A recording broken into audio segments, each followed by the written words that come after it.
నాకు నా పెద్ద కొడుకు అంటే చాలా ఇష్టం అండి తండ్రి, లేదా నా ప్రాణం నా పెద్ద కూతురు.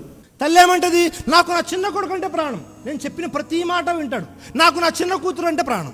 ఏంటిది, ఇంట్లో నలుగురు ఉంటే ఒకళ్ళు వాళ్ళకి ఒకళ్ళు ఇదేమన్నా ఓట్లా, ఎవరిష్టం వచ్చిన పార్టీకి వాళ్ళు వేసుకోవడానికి. దీనివల్ల ఏమవుతుంది, వేరే వారిలో నా సొంత తండ్రే నన్ను ప్రేమగా చూడట్లేదు, నాకంటే చిన్నవాడు వాడిని చూస్తున్నాడు, లేదా నాకంటే పెద్దది కాబట్టి మా అక్కకే ప్రాధాన్యత ఇస్తున్నాడు, మా అన్నకే ప్రాధాన్యత ఇస్తున్నారు.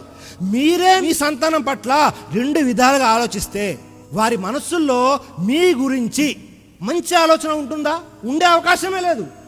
వారు మిమ్మల్ని ఎప్పుడు చూసినా చాలా కోపంగా, వ్యతిరేకంగా, తిరస్కారంగా చూస్తూ ఉంటారు. ఒకవేళ ఇదే జరిగితే మీరు ఆశలు వదులుకోండి. ఎవరినైతే మీరు ప్రేమించలేదో పెద్దయిన తర్వాత వాళ్ళు మిమ్మల్ని ప్రేమించరు, మీ యొక్క హక్కులని ఇవ్వరు.